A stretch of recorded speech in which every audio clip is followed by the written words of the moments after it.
მოგესალმებით, მეტრონომის სტუმარია თბილისის სახელმწიფო უნივერსიტეტის პროფესორი და ენათმეცნიერი მერაბ ჩუხუა. გამარჯობა ბატონო მერაბ. კვლავ მოგესალმებით.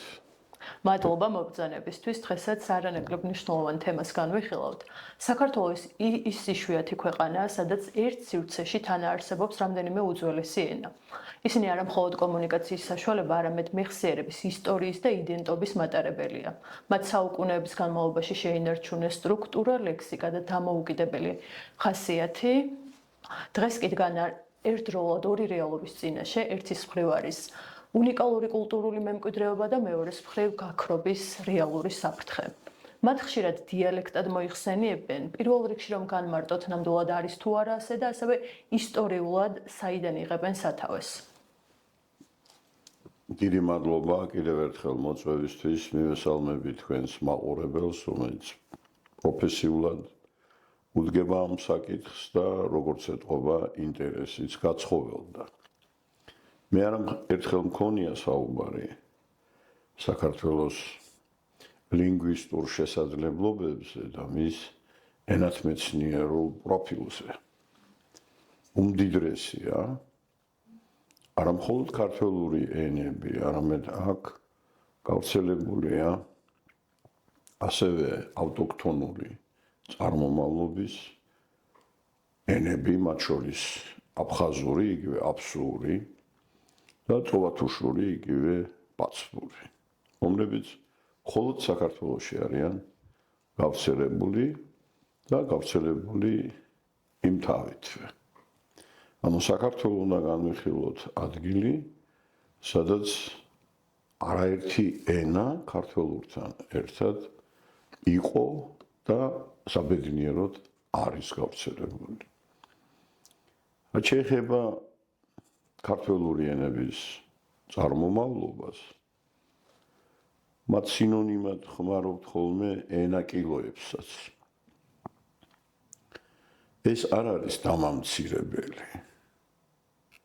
დიალექტად იმიტომ იწოდება ზოგჯერ მეგრულიც და ლაზურიც და გნებავთ სვანურიც, რომ მათი სტატუსი არის დიალექტების დონისა. თქვათ, იმერული დიალექტი, ხევსურული დიალექტი, როგორც კი ეს მიიღებს სამწერლობო ენის და გამოყენების რეალობას, მაშინ ცხადია, რომ ის იქნება სოციოლინგვისტურადაც ენა. ნახეთ, ჩვენ საუბრობთ ენაზე როგორც ლინგვისტურ ერთეულზე და ენაზე როგორც სოციოლინგვისტურ ერთეულზე. ენა სოციოლინგვისტურად არის მხოლოდ მაშინ ენა, როდესაც მას აქვს სტატუსი, დამწერლობა. ლინგვისტურად, რა თქმა უნდა, მეგრულ-ლაზური არის ენა, ისევე როგორც სვანური. წარმომავლობით მისი ძირი არის ქართველური, ანუ საერთო ქართველური. როდესაც ერთი ენის ფარგლებში მოიაზრება რამდენიმე ენობრივი ერთეული, შეიძლება ამას დავარქვათ ენობრივი ვარიანტები. ლინგვისტიკის ისტორიაში და ენათა განვითარების ისტორიაში არაერთი ფაქტია ცნობილი, როდესაც ენა გახდა დიალექტი და პირიქით დიალექტი გახდა ენა. მაგალითად, ჩვენს თვალწინ შეგვიძლია ეს ისტორიულადაც გადავამოწმოთ ლათინურმა ენამ შვა დაახლოებით 10 ენა, რომლებიც დღეს სხვადასხვა სახელმწიფოების ენები არიან. თქვათ, თქვენთვის კარგად ნაცნობი, თქვათ, ესპანური, იტალიური, ფრანგული, რეტო-რომანული, რომელიც სულ რამდენიმე 1000 კაცის მეტყველების სიტყვაა, სადაც 8000 ადამიანი მეტყველებს მას, მაგრამ შვეიცარიაში ის არის სახელმწიფო ენა. 4 სახელმწიფო ენა შორის ერთი არის რეტო-რომანული. ამიტომ ლათინურიდან მომდინარე ენებს რომანულ ენებსაც უწოდებთ. მაგრამ ძირითადად ეს გახლავთ ლათინურის იმ სახეობიდან წარმოშობილი, რომელსაც ვულგარულ ლათინურს, ანუ არასალიტერატურო ლათინურს უწოდებთ და უწოდებენ დღეს. და დღეს ისინი ენები არიან. ეხლა თქვენ წარმოგიდგენიათ, რომ ფრანგულ ენაზე მეტყველმა ადამიანმა თუ მან მხოლოდ ფრანგული იცის, ანუ twinier ფრანგულის არ იცის არც ერთი იტალიკური ენა, გაიგოს იტალიური, ვერაფერსაც ვერ გაიგებს და პირიქითაც. თუმცა ძირი მათი არის ლათინური. ანუ ერთი ენიდან რამდენიმე ენა რაც მე ჩამოვთვალე და შეიძლება კიდევ დავამატოთ ამას, არის წარმოშობილი. პირიქით შემთხვევა არის საქართველოში. პირადად მე ვფიქრობ, რომ მესხური დიალექტი ამოსავალში იყო ენა. ანუ დღეს თუ ჩვენ გვაქვს ქართულ ენობრივ სინამდვილეში ქართული, მეგრულ-ლაზური და სვანური, ჩემი აზრია და მე ვთვლი, რომ იყო მესხური ენაც. მესხურმა ენამ დაკარგა მისი ენობრივი სტრუქტურა, ანუ საკუთრივ მესხური მორფოლოგია და მისი სტატუსი გახდა დიალექტი. საიდან მომაქვს ეს? მესხურში არის სიტყვები, რომლებიც არც ქართულია, არც მეგრულ-ლაზურია და არც სვანურია. მაგალითად, ავიღოთ სიტყვა ახორი. ქართულში ის მესხურიდან არის გავრცელებული. თურქულშიც მესხურიდან შევიდა. უძველესი სიტყვა. ეს არის ქართული სახლის მესხური შესატყვისი. მაშინ, როდესაც მისი მეგრულ-ლაზურის შესატყვისი არის ოხორი. ნახეთ, სახლი, ოხორი და ახორი. ძალიან გაავს ერთმანეთს. მეგრულ-ლაზური და მესხური. მაგრამ გახმოვანებით ქართულთან არის, ნახეთ, სახლში აგვაქვს, ახორშიც აგვაქვს. ამით ამ ერთი სიტყვით, ასეთი არ არის, ერთი კიდევ არის.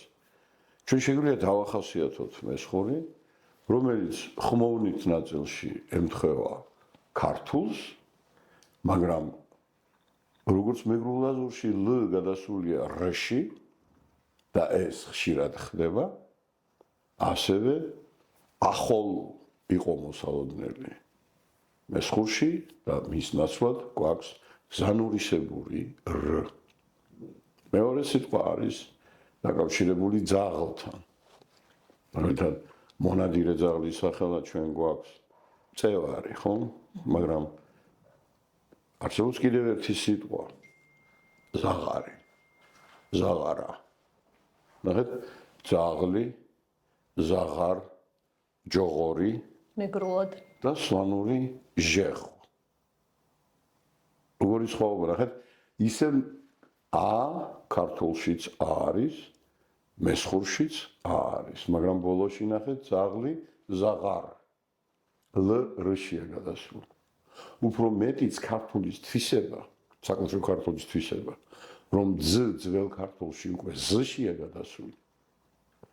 მესხურის ზეგავლენა საკუთრივ ქართულ სალიტერატურო ენაზე. ძველ ქართულში იყო ზროხა.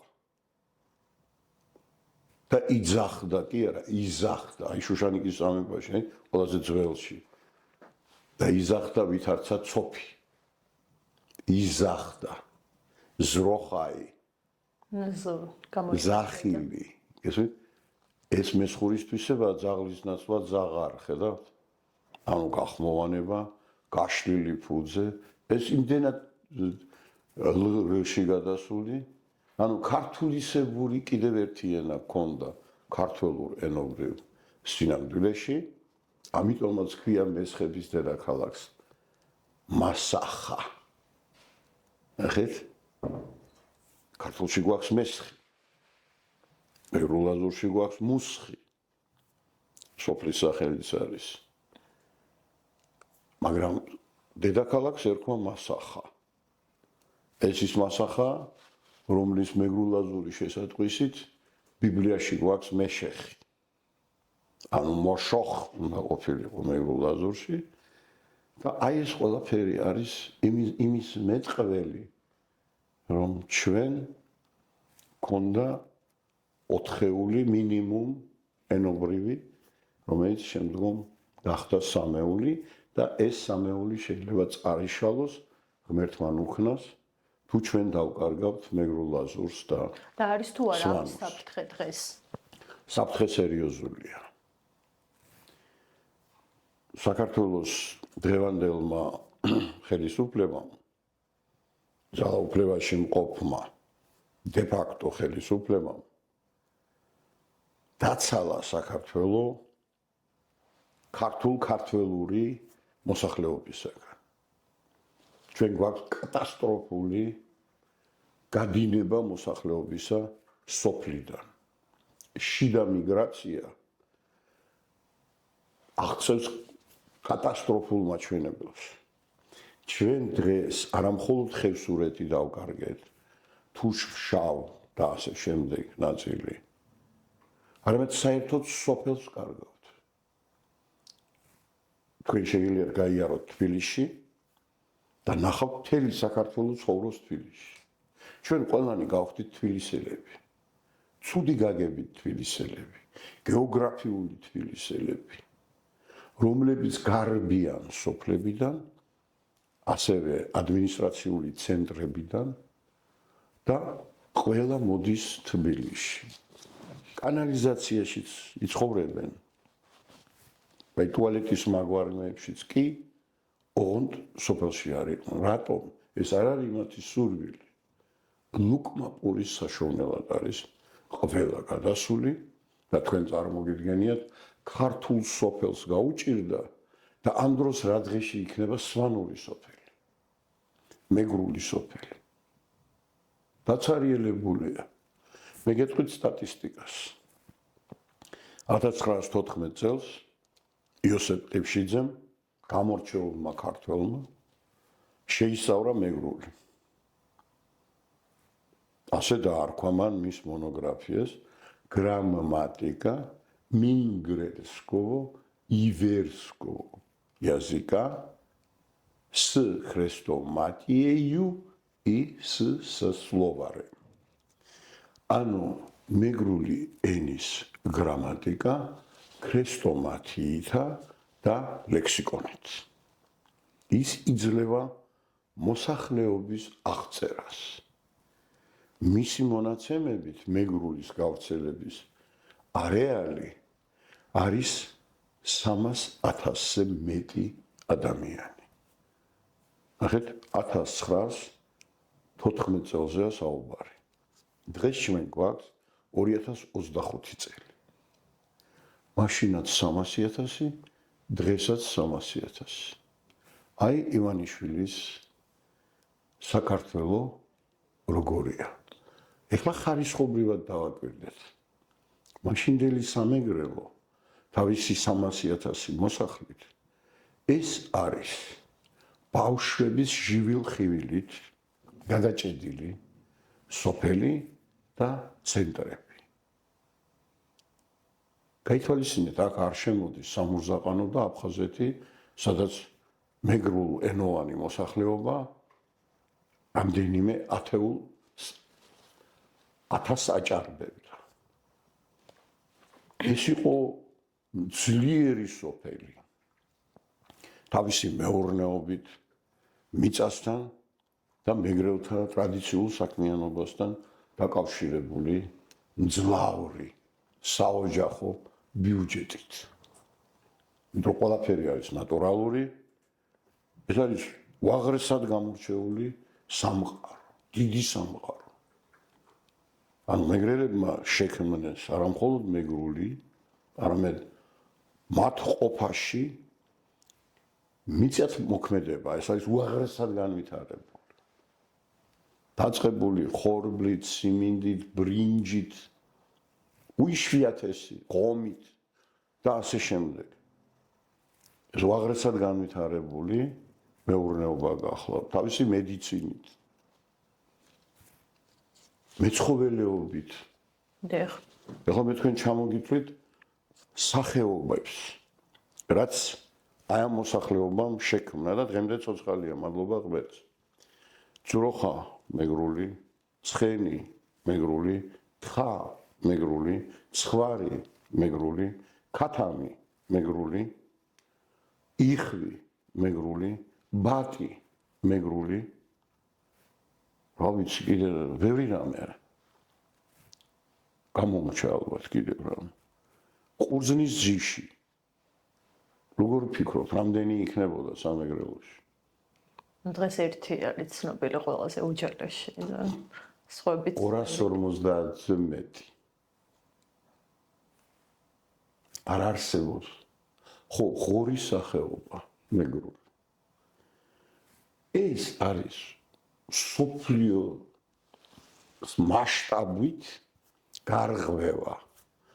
ასეთ მცირე ტერიტორიაზე ეს არის დაახლოებით 5-6 კვადრატული კილომეტრი.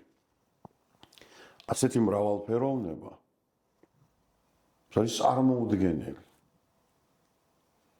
აი ამ კულტურას ახლავს მასში ყველაზე დიდი მეგრული. იგივე შემიძლია თქვათ და გავიმეორო სვანურზე.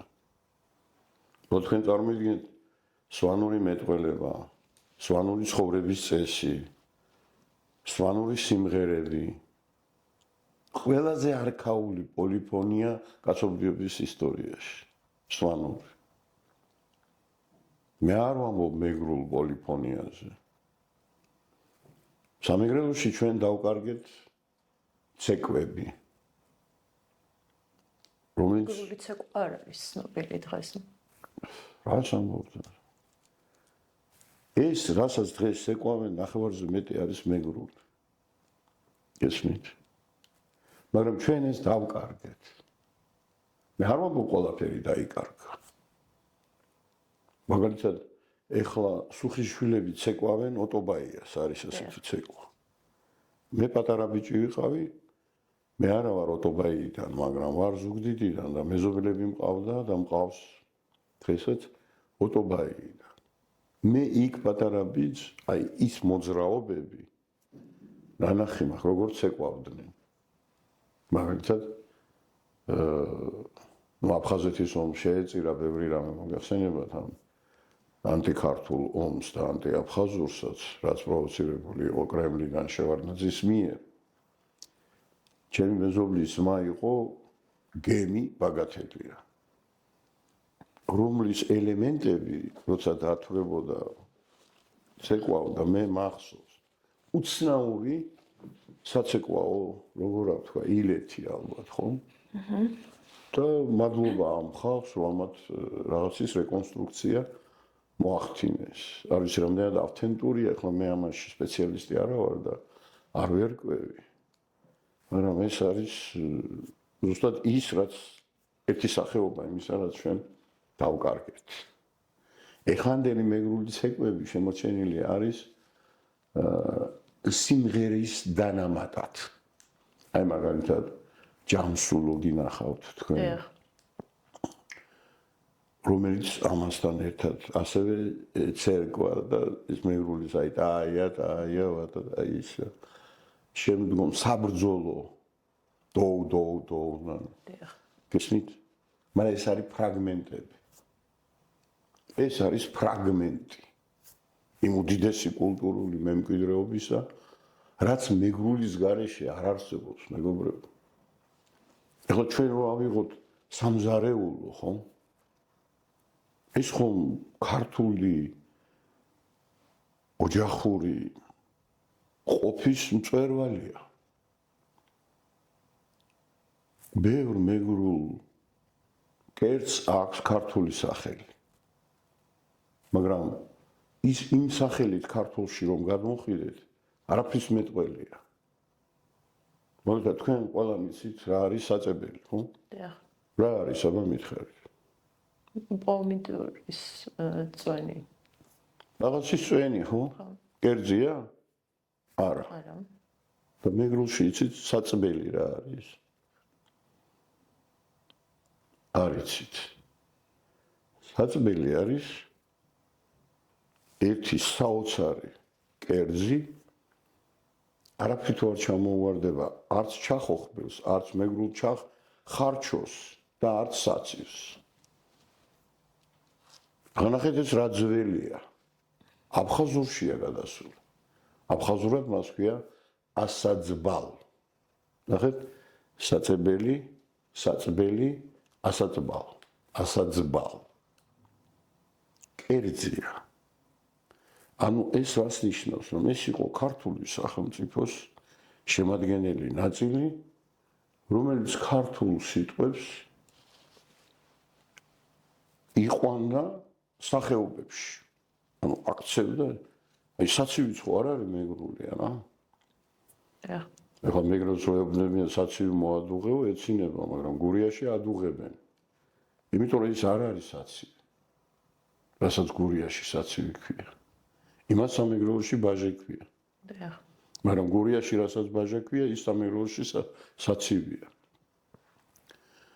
მე მის თქმა მინდა რომ ეს არის უაღრესად მრავალფეროვანი, რომელიც ყოფის, ანუ ადამიანური ცხოვრების ყველა უბანზე არის განვითარების მწვერვალი. სპორტი აიღეთ თუ გნებავთ. აი მაგალითად ყველამ კარგად იცით სიტყვა ისინდი. ქართული სიტყვაა, ხო? რას ნიშნავს? შეჯიბრებას. სიტყვა არის მეგრული. სპორტის სახეობაც არის სამეგრელოში გავრცელებული. იმიტომ რომ ისინდი მეგრულად არის ქართული ისარი. და ისინდიც ხომ ისართან არის დაკავშირებული. ესმით. ეს იმაზე მეტყველებს, კიდევ ერთხელ ვამბობ, რომ აქ იყო მძლავრი კერა, სადაც კულტურული წინსვლა, ცივილიზაციური წინსვლა იყო უმაღლეს დონეს. ამიტომაც არ მიკვირს მე, რატომ ეს არის კოლხურის გაგრძელება. კოლხურის სამეფოსი, თავისი დედაქალაქით, თავისი უდიდესი მაშინდელი მასშტაბებით, სახელმწიფოებრივი შესაძლებლობებით. ის რომ რაღაც მცენარეებით კურნავდნენ ეს მე-19 საუკუნეში მის ჩანაწერებში განსაკუთრებით მძლავრია. მაგალითად მცენარის სახეობა, რომელიც გავრცელებული იყო სამეგრელოში, თითქმის ყველა გამოიყენებოდა სამკურნალოდ. და ეს მედეას ფენომენი სწორედ იქ რომ ბუდობს და მედიცინა რომ მის სახელთან არის დაკავშირებული. ეს არის ის რეალობა, რასაც მივყავართ კოლხურ ცივილიზაციამდე და უფრო ძველიც არის. მაგალითად, ოქრომჭედლობის ის დონე რაც არის აი ამ კოლხური პერიოდის დღევანდელ სამეგრელოში აღმოჩენილი და ის სიმდიდრე არა მხოლოდ ვანში, არამედ ერგეტაში, დიდნეთში, ორსანტიაში, ცაცხში, ცაისში, მარტვილში, ყველგან ოქრომრავლობა. მაგრამ დამუშავების დონე უმაღლესი. და ყველა მიმართულებით ეს არის გამორჩეული ფენომენი, რომელიც გვირგვინი არის თვითონ მეგრული ენა. თქვენ თუ გაქვთ სიტყვა, რაღაცა ნივთის აღნიშნული, ეს იმაზე მეტყველებს, რომ ის ნივთი არის თქვენ მიერ შექმნილი. მაგალითად, ქართველებს არ შეგვიქმნია კომპიუტერი. ამიტომაც კომპიუტერს არ ქვია ქართული სახელი. ხო ასე არის? დიახ. ხანაირად ვერ იქნა. მაგრამ ქართველებმა რაც შევქმნით, მის უდიდეს ნაწილს აზის ქართველური ბეჭედი. რატომ სიტყვა არის ქართული? ან ქართველური. აი თქვა მედეა და აქედან მედიცინა. ეს დამტკიცებულია. ამას მსოფლიო აღიარებს. მედეა უძველესი სახელია. მისი თანამედროვე სახეობა ქართული არის მედიკო. მეგრულად მადიკო. მანდიკო. ესეთ და სულ არ არის შემთხვევითი რომ კოლხური მედეა და აღმოსავლურ თაში მინდია. ვინ არის მინდია? ვინც ფლობს ბუნების ენას. კურნალი უებარი და ვისაც ესმის ბუნების ხმა. ანუ იდუმალებით მოსილი და მოცული სამყარო მისთვის არის ხილული. ჩვენთან ლინგვისტიკაში არის თვალსაზრისი, რომ მედეა და მინდია ერთი ძირის შემცველი სახელი გახლავთ. და იღებს საწყის ქართველური სინამდვილიდან. ჩვენთვის ყველასთვის კარგად ცნობილი სახელები ძველი კოლხური სამეფო ოჯახებიდან დღესაც ცოცხალია. აი მაგალითად მედეას ძმა სახელით აფსირტე. ეს არის უძველესი კოლხური ფორმა. ლაზურისთვის დღესაც დამახასიათებელი ედაბოლოებით. მაგრამ ნახეთ, აფსირტე მეგრელებში გახდა ოფსიტი. რატო? ასული ქართული სიტყვა, მეგრულად არის ოსური. ნახეთ, ა-ოში გადავიდა. აფსირტე გახდა ოფსიტი. ვინ იყო ოფსიტი? ეგრისის მეფე. ანუ ამოჩენებული სახელი სამეფო ოჯახებში ერთ-ერთი იყო აფსირტე. მეორე აიეტი. ეს მამა. დიახ, მედეას. თქვენ როგორ გონიათ დღეს სამეგრელოში გასვლებულ რომელ სახელში აიეტი? აიეტი ამ ფორმით ჩვენ არ გვაქვს დღეს. საინტერესო არ მიფიქრია. ოტია. ოტია არის აიეტის თანამედროვე მეგრული ფორმა, ისევე როგორც აფსირტეს თანამედროვე მეგრული ფორმა არის ოფსიტი. ანუ ენობრივი ევოლუცია. თუნდაც ერთ ფონეტიკურ პროცესში ა რომ ოში გადადის და ეს მეგრულ ლაზურისთვის არის უმთავრესი. მაგალითად ასი ოში. აო ეს რეგულარულად ხდება და კანონზომიერებადაც. მე როდესაც ვამტკიცებ ან ნებისმიერი კვალიფიციური ლინგვისტი რომ ეს არის ქართველური,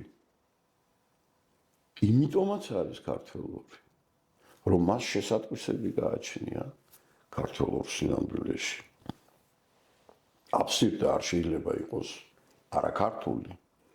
იქიდან გამომდინარე, რომ მას დღესაც ისტორიულად დადასტურებულად წათეს ძმა იყო ოფსიტი. ოტია დღემდე გავრცელებული სახელია სამეგრელოში და არა მხოლოდ სამეგრელოში. მაგრამ შესატყვისობა აო იქაც და აქაც სახეზე. ეს არის ბეჭედი, რომ ეს არის საერთო ქართულურიდან მომდინარე. ანუ ჩასახვა საერთო ქართველური, გაფორმება კოლხური და შემდგომ ელფერი სიტყვისა ენობრივი გარსის ცვალება საკუთრივ კოლხური. ახლა ლინგვისტურად ლაზური და მეგრული არის ერთი ენის ორი დიალექტი. მაგრამ როგორც კი ჩვენ დავინახავთ, რომ თქვათ ლაზებმა მიაღწიეს ლაზური სალიტერატურო ენის შექმნას, რაც ბევრად უფრო რთულია ვიდრე მეგრულის შემთხვევაში. იმიტომ რომ ლაზური არის მეტად დიფერენცირებული. მაგალითად, აი მაგალითისთვის რომ მოვიყვანოთ, მთელი ლაზეთი ამბობს კაცმა აშენებს. ეს ლაზურად იქნება კოჩიკ კოდულს. კოდავს ქართულში. მეგრულთან არის საერთო კოჩი. კოჩიკ მეგრულშიც და ლაზურშიც, მაგრამ კაცმა აშენებს არის მხოლოდ ლაზურში. თუმცა ლაზური ტრანსფორმირდა და ლაზურის ქვესახეობებში ენობრივ მასში ერთგან გაბატონდა კაცი აშენებს, კაცი ააშენა, კაცი აუშენებია. ნახეთ? შენებისთვის რამდენიმე სიტყვა ლაზურში. ხვენუმს მაგალითად. აკეთებს, აშენებს დაახლოებით.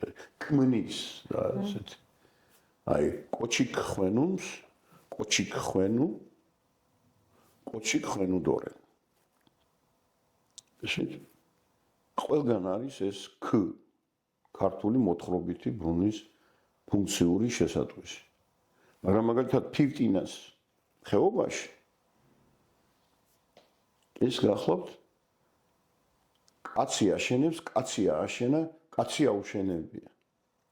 ანუ სახელობითი ბრუნვა გაბატონდა. არა მხოლოდ სიტყვათა ტრანსფორმაცია არის ლაზურის შიგნით საგრძნობი.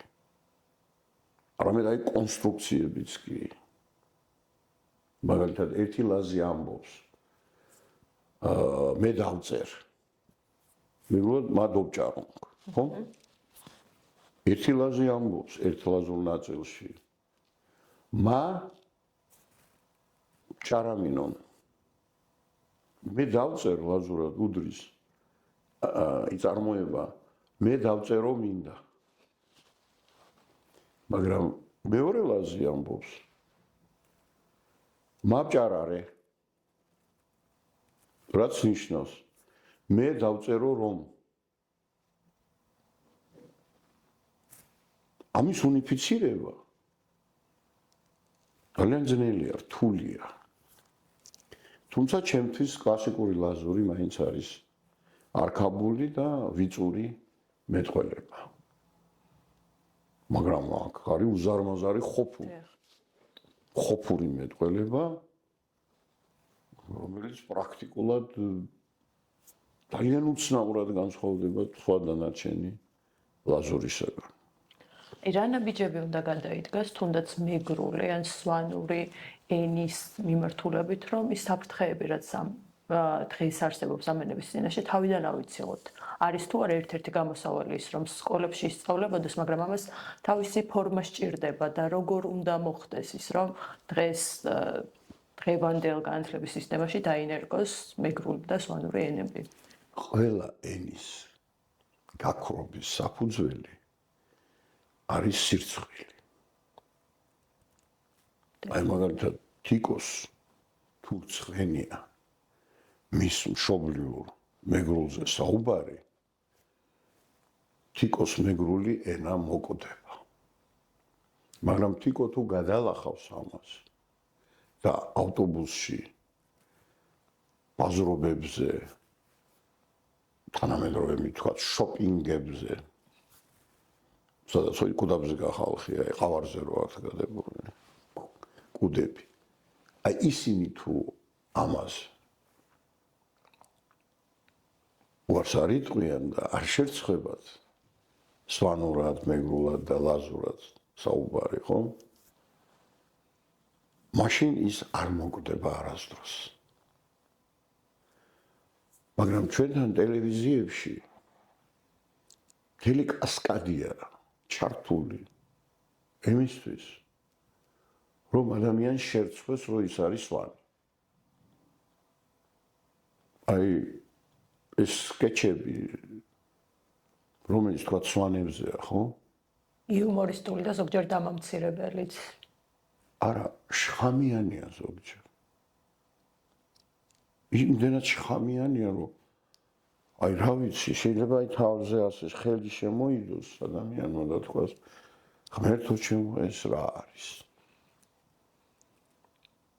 ანუ შენ იუმორს ეთნიკურ ჯგუფების მრავალფეროვნებაზე აგებ.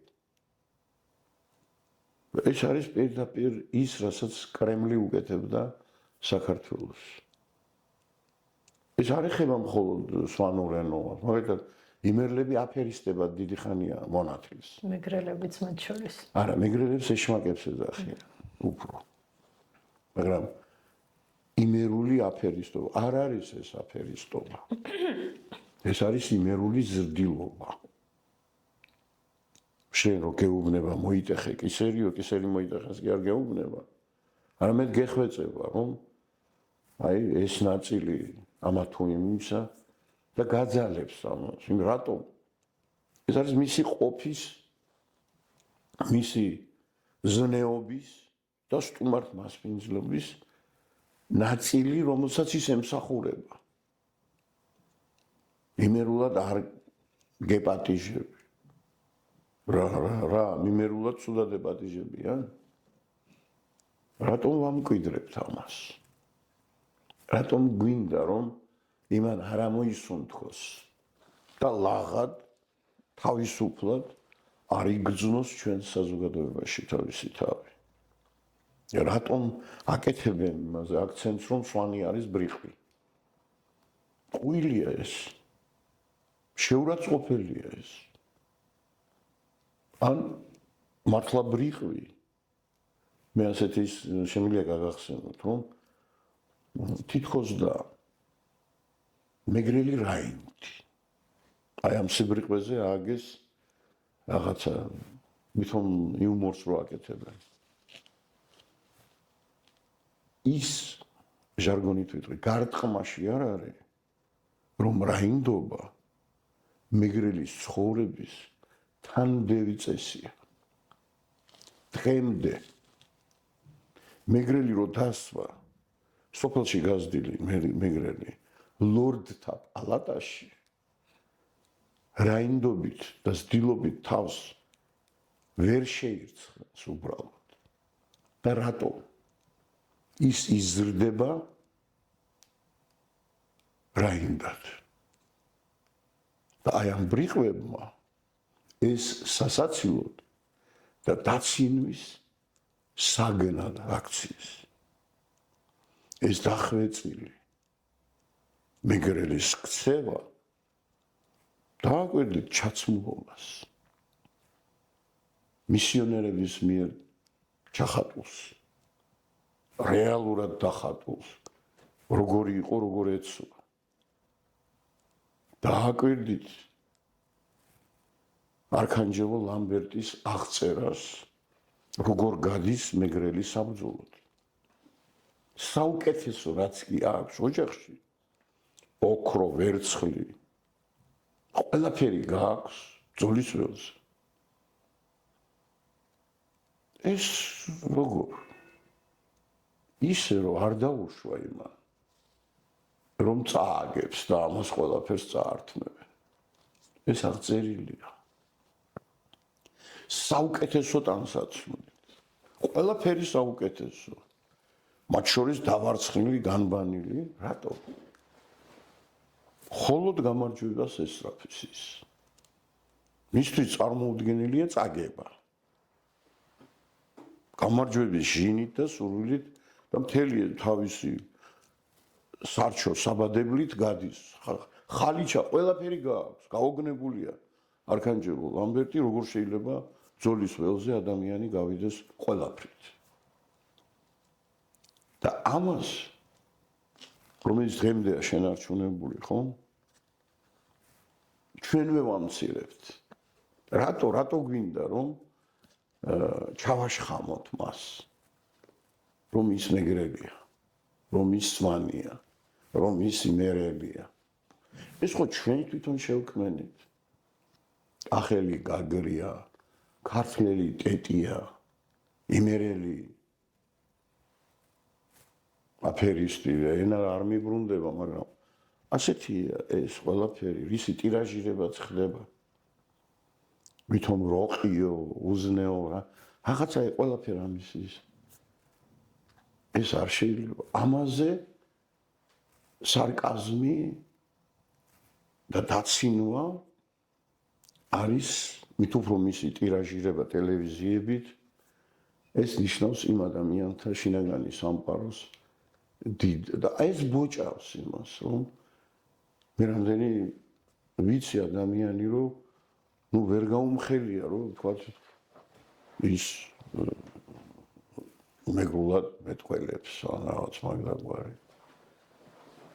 ანუ შინაგანად ამის დათრგუნვა არის საწყისი მისი და საერთოდ სოფლიო ლინგვისტიკაში ეს დადასტურებულია. თქვენ როგორც კი შეგწყვებათ თქვენს მეტყველებაზე, თქვენ აუცილებლად მოკლავთ იმ მეტყველებას და სხვა არაფერი. ნახეთ, ავიღოთ ირლანდია, სახელმწიფო, ხო? ორი ირლანდია გვაქვს. ერთი ბრიტანული თანამეგობრობის ირლანდია, ჩრდილოეთ ირლანდია და საკუთრივ ირლანდია, რომელიც მის ენაზე, სახელმწიფო ენაზე მეტყველებს. მაგრამ ირლანდიას ეს პრობლემა აქვს. ვერ დაძლია მან ირლანდიურის უპირატესობა ინგლისურს. და ეს თვალწები 6 მილიონიანი აუდიტორია ირლანდიურის შემთხვევაში, როდესაც სახელმწიფო ენაა ირლანდიური.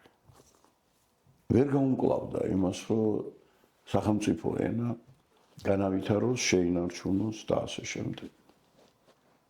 დიდმა მწერალმა, მაგრამ ირლანდიური თვალსაზრისით გარეწარმა, ჯოისმა ამას თავისი დაღი დაასვა.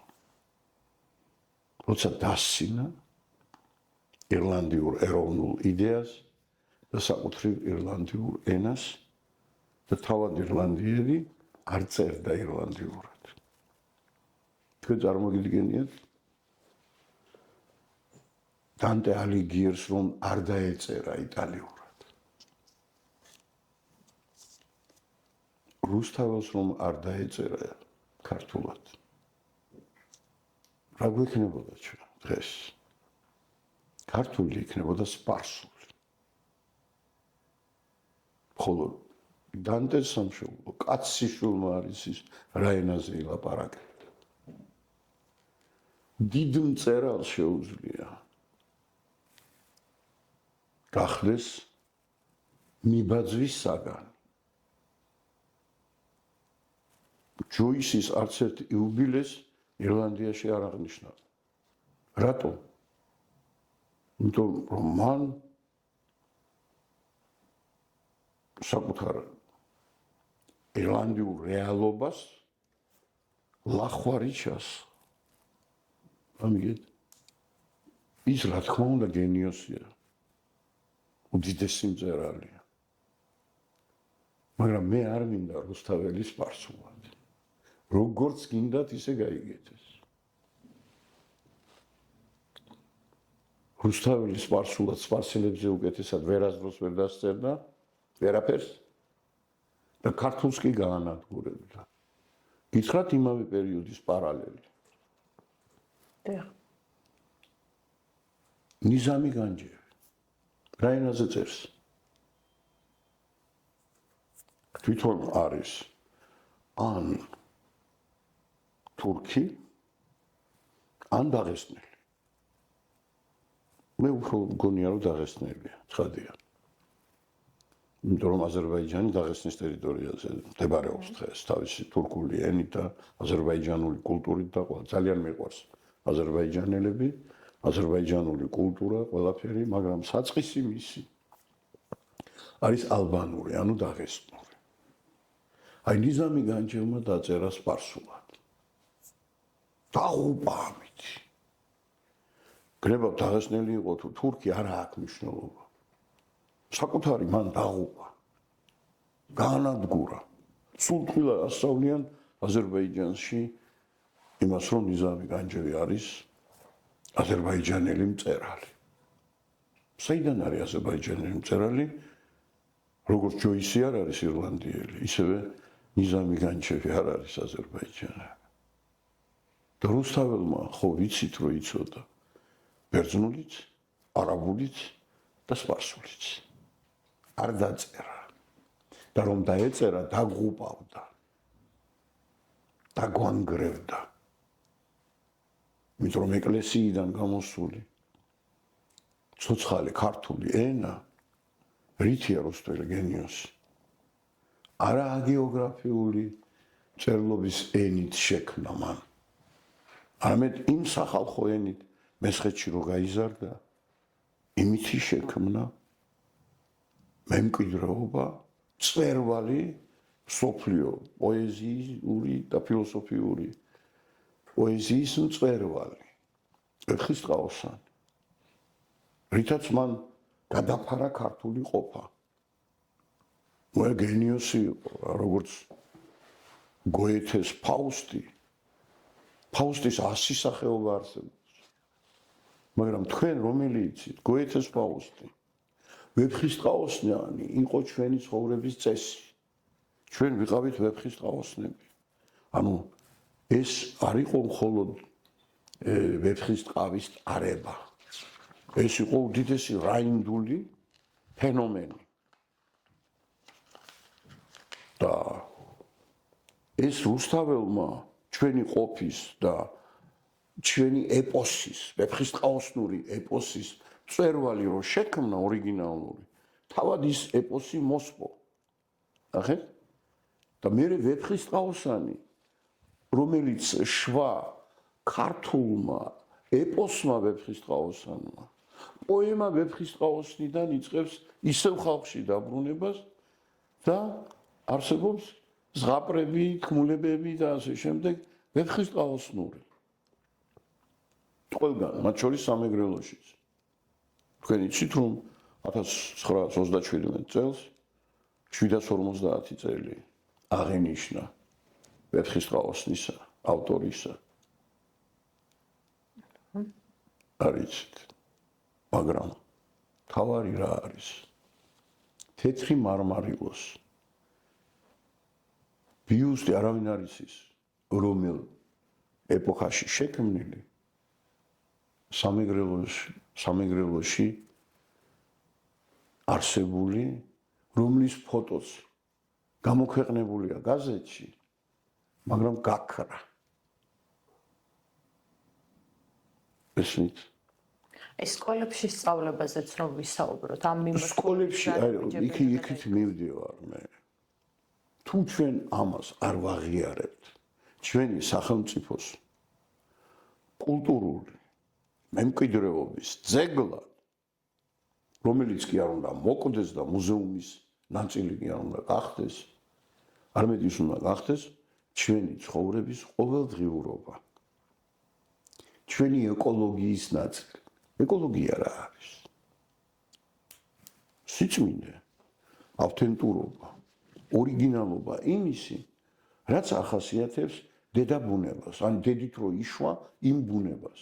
აი დედით რო იშვა საქართველოს ნაწილად სამეგრელო და საქართველოს ნაწილად სვანეთი და ლაზეთი, აი მისი ეკოლოგიური სიწმინდის ყველაზე მთავარი ატრიბუტი, მდგენელი, არის შესაბამისად მეგრული, სვანური და ლაზური.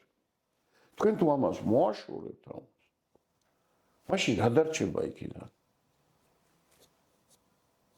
მეგრელი მეგრულის გარეშე არ არის ის, რაც ჩვენ გვიყვარს, მოგწონს და გვხიბლავს. ისე როგორც სვანი, ისე როგორც ლაზი, ისე როგორც ხევსური. ხევსური ხო მოვკალით. ჩვენ ყავს მხოლოდ სტატისტიკური ხევსურები, მაგრამ არსობრივი ხევსურები აღარ აყავს. იმიტომ რომ ხევსურული დიალექტი მოისპო. ეს არის კატასტროფა. ეკოლოგიური კატასტროფა, იმიტომ რომ იმ ხევსურულ მთებს, ბარს და მიწა მდინარეს, ჩანჩქერს, იალაღებს ხევსური და მისი ხევსურული მეტყველება ამკობს. ასეა სვანის შემთხვევაშიც, მეგრელის შემთხვევაშიც, ლაზის შემთხვევაშიც. ამიტომ რა უნდა ვქნათ? ეს უნდა გავხადოთ სიყვარულის და მზრუნველობის, სახელმწიფოებრივი მზრუნველობისაგან. მაგრამ ივანიშვილი, რომელიც აპირებს საქართველოში მკვიდრი მოსახლეობის არაბებით, რუსებით, თურქებით, ჩინელებით და რა ვიცი კიდევ რა ჯურის პაკისტანელებით ჩასახლებას და ჩანაცვლებას რა დიდად ფიქრობს და აზროვნებს მის დღის წესრიგში, რომელიც აბსოლუტურად რუსულია, ანუ ანტიქართული, სადმე დევს ერთი წერტილი, რომ ქართველებმა ქართული არ დაკარგონ და მეგრელმა მეგრული ისწავლოს სკოლაში. მე მხარს უჭერ, რა თქმა უნდა ისწავლოს. მაგრამ უნდა ისწავლოს კვალიფიციური სახელმძღვანელოებით, რომელიც ჩვენი ყოფის მარგალიტი და ჩვენი სიამაყის წყარო არ დაიკარგოს. ჩვენ არ შვებით კლავთ და ვანადგურებთ ფესვებს, რომელიც ჩვენ გვასაზრდოვებს. და გვასაზრდოვებს რა? რაც ბუნებისგან არის, ღმერთისგან არის. ასე საქართველოს ამ სამების გარეშე არ არსებობს ჩემთვის. ქართული, მეგრული, ლაზური და სვანური. ქართულისთვის მეგრული არის უაღრესად მნიშვნელოვანი. მაგალითად, თქვენ გაგიგიათ რუსთველის ასეთი სტროფი, რომ ამირან დარიჯანისძე მოსეს უქია აბავისა ხონელსა, ხო? დილარგეთ სარგის მოგველსა, მას ენა უქეს რომელსა. ტარიელ მისა რუსთველსა. და ასე შემდეგ, ხო? ნახეთ რა არის. ამირან დარეჯანისძე მოსეს უქია ხონელს. ანუ ის მეგრელია. მოსე ხონელი არის მეგრელი. რომელმაც რუსთაველის პარალელურად შექმნა გენია ამირან დარეჯანია. მანამდე იყო იოანე მინჩხი, რომელმაც ქართული პოეზიის მეტრი შექმნა, რასაც ქვია მინჩხური. ის არის სოფელ ინჩხიდან, ინჩხურადან. ანუ მარტვილელი კაცია. ეს რაზე მეტყველებს? რომ ჩვენს ცხოვრებაში გენიოსებმა, იოანე მინჩხმა, მოსე ხონელმა, იოანე პეტრიწმა, რომელიც ასევე მეგრელია, შექმნეს გენიალური, ფილოსოფიური და მწერლური ტილოები, ხო, ქართულ ენაზე. მაგრამ მათი მკვებავი არის მეგრული. მაგალითად, იოანე პეტრიცი ქართული მრავალხმიანობის აღსაწერად ერთ-ერთი ხმის სახეობა წერს ჟირი. ყველას გონია რომ ეს არის მეგრული ჟირი, ანუ ორი, არა, ტყუილია. ეს არის ხმის სახეობა, მეგრული, რომელიც ქართული ზილის შესატყვისია. ზილი შეგიძლიათ ნახოთ სულხან საბასთან ან როგორც ახლა დღეს იტყვიან, დასერჩოთ, დაგუგლოთ. და ნახავთ რა არის ზილი. და მისი ჟირი შესატყვისი არის ხმის სახეობა. ესმით? აი? რომ მეკითხებით, რა მნიშვნელობა აქვს? ეს მნიშვნელობა აქვს. რატომ უნდა მოკვდეს ეს? რატომ უნდა გვიხაროდეს მისი სიკვდილი? მე კიდევ ერთხელ ვამბობ, აფხაზეთი მხოლოდ იმიტომ არის ქართული სახელმწიფოს ნაწილი, რომ ის მოფენილია მეგრულით. უხსოვარი დროიდან, დღემდე. მეგრულია იქ ყველაფერი, რაც ქართულია. მეგრულით არის ის ქართული. ეს არგუმენტი კი არ არის. საფუძველია და საძირკველია. აი, რატომ უნდა ისწავლებოდეს ის სკოლაში კვალიფიციურად? არა ის ვიღაცა თქვათ ენთუზიასტები, რომ ცდილობენ რაღაცა. სახელმწიფომ უნდა შექმნას, კონკურსი უნდა გამოცხადდეს სვანურის, მეგრულის და ლაზურის სახელმძღვანელოებისთვის. ეს უნდა იყოს დაფინანსებული და ეს უნდა იყოს იმის საწინდარი, რომ მეგრული სოფელი, სვანური სოფელი, ლაზური სოფელი საქართველოში გაიხარებს. ამას სჭირდება ძლიერი ეკონომიკა და ამას სჭირდება სახელმწიფოებრივი ზრუნველობა. უწინარესობისა აღიარება იმისი, რომ ეს არის საამაყო მთელი საქართველოსთვის და არა დაცინვის საგანი და ობიექტი. თორემ გამოვაცხადოთ სვანური სახელმწიფო ენა. არაფერი არ მოემატება მას. ისევე როგორც ირლანდიაში არაფერი არ მოემატა სახელმწიფო ენას. მიუხედავად იმისა, რომ ერთადერთი სახელმწიფო ენაა. არაფერი არ მოემატა, რატომ? იმიტომ რომ ჩამოშლილია ის, რომ მე არ მწვენია ჩემს ენაზე მეტყველების. მე მაგალითად არ მწვენია. აი, ახაც ვიტყვი. მა მიორს მარგალיות. მიორს შონური. მაპორობს ლაზური ნენა. ცუდად ჭირს? არა, თქო. კარგად ჭირს, ხო? სვანურიც ვიცი, მეტნაკლებად, ლაზურიც, მეგრულიც და ვასწავლი კიდევაც თბილისის სახელმწიფო უნივერსიტეტში აი ამ ენებს. თბილისის სახელმწიფო უნივერსიტეტმა 110 წლის წინ ეს დაძლია. მოდით ქართულმა სახელმწიფომაც დაძლიოს და აღიაროს ის და ეს ხიფათი და საფრთხის შემცველი კი არ არის. პირიქით ეს არის ჩვენი ძლიერების უწყვეტი წყარო, რომელსაც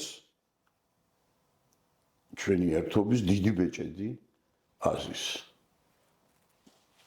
დღეს ქართული ოცნების პირობებში არ მგონი ამის სურვილი გაჩნდეს, მაგრამ რაღაც მიმართულებით უნდა წავიდეს თუნდაც მოსახლეობა ან დაინტერესებული პირები, რომ შემდგომ ცვლილებების შედეგად ჩვენ შევძლოთ, რომ სკოლებში დამკვიდრდეს ზენები, რადგან საფრთხე ნამდვილად რეალურია. ახალი თაობის სრული უმრავლესობა არა მხოლოდ ახალი. დიახ, არ საუბრობენ და ეს როდესაც არ საუბრობენ ან ვერ საუბრობენ, თანდათან იწვევს იმას, რომ ენა შეიძლება გაქრეს.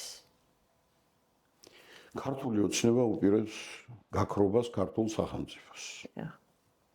მისთვის მეგრულისთვის ეხლა ადამიანები, რომლებიც აი ყველა მინისტრი არის კორუმპირებული, ხო ვნახეთ? ყველა იპარავს. ყოფილი არა, ყოფილი არ არსებობს. ოცნების ყველა მინისტრი დაწყებული ყველაზე ბობოლა ვირთხათი, როგორც არის ივანიშვილი, ვირთხაა ის. მე ამას ვაწყდებ საჯაროდ. ის არის ანტიქართველი, რომელიც ხრავს ყველაფერს. ანუ ჩვენი ბეღლის ბიუჯეტის ყველაზე დიდი ვირთხა არის ივანიშვილი, რომელმაც დააძღო მისივე ხელქვეითები და ვინაიდან დასანქცირდა რაღაც ნაწილში, მე ვისურვებდი, რომ საერთოდ დასანქცირებული იყოს, რაც შეიძლება მალე და შემოაკლდა ის შავი ფული შემოდინების კუთხით. ეხლა შიდა ამ დასუქებულ ვირთხებს მისივე ხელით აღზრდილებს, ჩამოუარა და რა აღმოჩნდა? ყველა არის ქურდი, ყაჩაღი და მპარავი. და ვინც ის რამდენი ადამიანი მათ გააუბედურეს საკუთარი რიგებიდან, რომლებსაც ეშინიათ, მე არ მეშინია, მაგრამ ამათ ეშინია იმის თქმის, რომ ივანიშვილმა ისინი გაატყავა. და ახლა ამ ფსიქიკის ადამიანებს, რომლებიც დღე-დაღამე იმაზე ფიქრობენ, თუ როგორ გახადონ საქართველოს რუსეთის გუბერნია და ქართული სიმდიდრეები, ქართული სახელმწიფოსი როგორ ჩაიჯიბონ ისე რომ ჩვენ დაგტოვონ ულკმაპოროდ და ამისი ბოლო წერტილი არის უკვე მე ვამბობ ხშირად ცრემლით და სისხლით განბანილი ქართული მიწა. ოფლზე არაფერს არ ვამბობ. ცრემლით და სისხლით განბანილი ჩვენი მიწა, ქართული მიწა იყიდება რუსებზე. ოღონდ ვითომ არაბი ინვესტორი შემოდის, ვიღაც თურქი, ვიღაც პაკისტანელი, ვიღაც ყველაფერი ამის უკან დგას ივანიშვილი და რუსი. აი რუსის ეს ივანია, ეს უსაზიზღლესი არსება, რომელსაც მიზნად მხოლოდ ესა აქვს დასახული, რომ თვითონ იყოს უვნებელი და ნახეთ ხალხო, მთელი სახელმწიფო ემსახურება ივანიშვილის ხუშტურებს. აი ეს უტვინო გაუნათლებელი, რასაც მოისურვებს, თან ფსიქიკურად არ არის მდგრადი, ისევე როგორც კობახიძე. კობახიძე ნამდვილი ცუდი გაგებით გიჟია. ანუ მე შეურაცხყოფას არ ვაყენებ. მაგრამ ეს არის ფსიქიკურად დაავადებული, რომელიც ყველაფერზე არის წამსვლელი. ეხლა წარმოგიდგენიათ ლილუაშვილმა რომ არის იკადრა იმის მკადრებელი ხელის ბიჭი, რა გვარია, დინარაძე, არის სუსის უფროსი. რატომ? აი თვითი გომელაურმა და ლილუაშვილმა რაც არ იკადრეს, იმას განახორციელებს ახლა ეს ბიჭი. ეს ხელის ბიჭი რა? გესმით?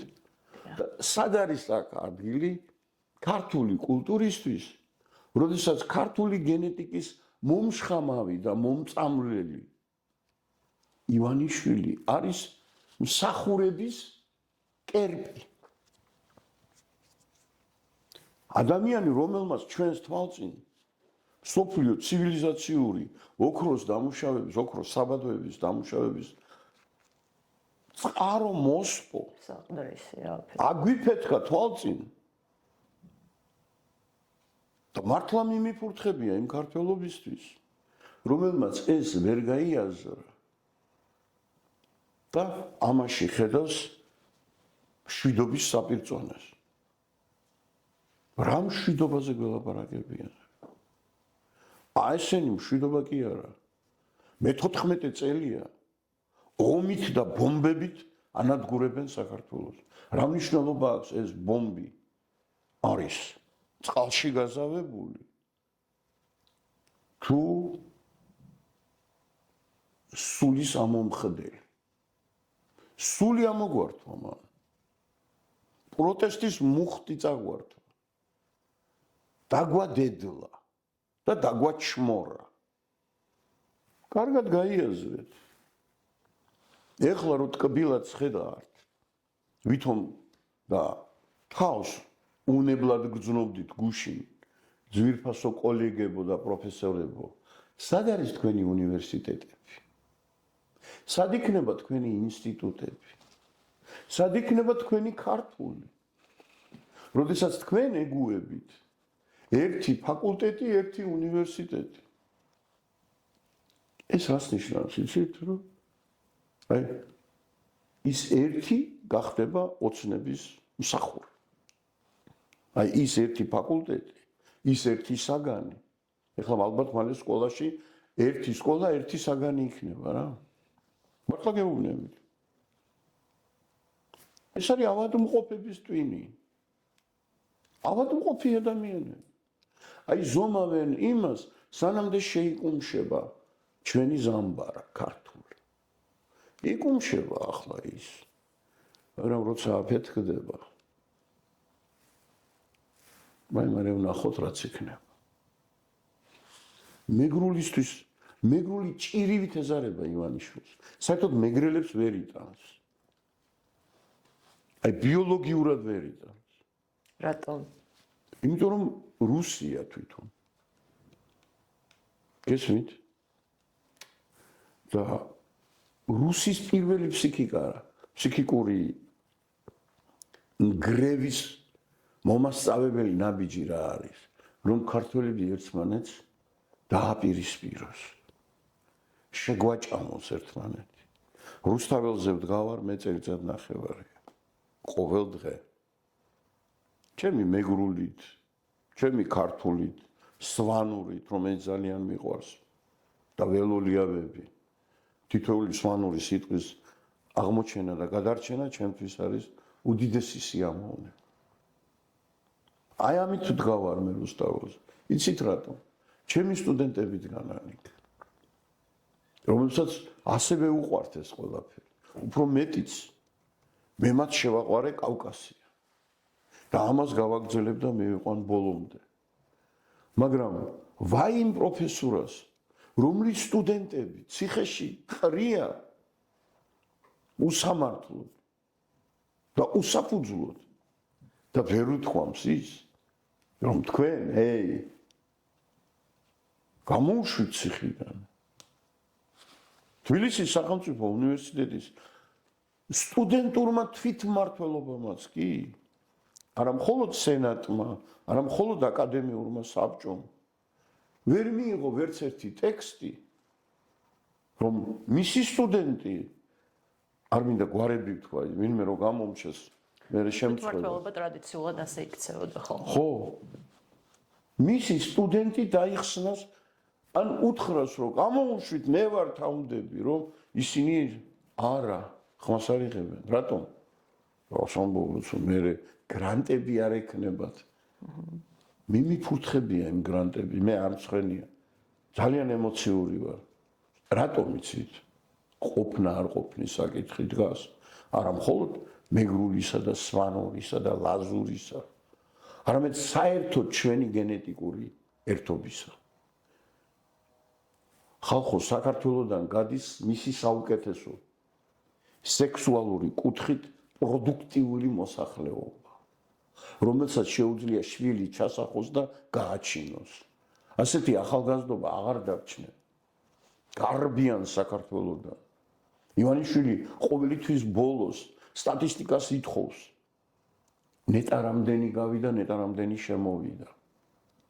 რომ შემოსული იყოს კატასტროფულად ნაკლები გასულზე. და ყველაფერი ამისთვის კეთდება. მე-12 კლასს ყოფენ, რატომ? იმიტომ რომ ის მე-12 კლასელები, ვისაც სურს რომ აიღოს 12 კლასოვანი განათლება, გავიდეს უცხოეთში. გესმით? თქვენ რომ აღარ მოგწონთ წვეთას ყიდვა. შუა საუკუნეებისა. აგერ აგიღორძინათ ივანიშვილმა. ხალხო. და ამას ნუ დააბრალებთ იმას, რომ რუსთაველზე ცუდი ხალხი დგას. თქვენ ხართ ცუდები, ვინც ამას ფიქრობთ. და თქვენ ხართ რუსეთის აგენტები, ვინც ამას ფიქრობთ, რომ რუსთაველზე მდგარი ზნეობრივად და ქართულად წელში გამართული მოსახლეობის გამორჩეული ნაწილი არის ანტიქართული. ამაზე უფრო დიდი უბედურება არ არსებობს. ადამიანს დააბრალო ის, რის საწინააღმდეგოდაც მთელი ცხოვრება უძოლია. უღრმესი მადლობა ბატონო მერაბ, ყოველთვის საინტერესოა ხოლმე თქვენი მოსმენა და იმედია ჩვენ ამ მიმართულებით სწორ ნაბიჯებს გადავდგამთ და აღარ მოგვიწევს უკვე ამ საფრთხეებს სორნაბიჯებს არ ამხოლოდ ვიბრძოლებთ ამისთვის. ეს ჩვენთვის არის სამშობლო, რასაც ივანიშვილი ყიდის. ფეხი ვერ ჩაუვა ამაში.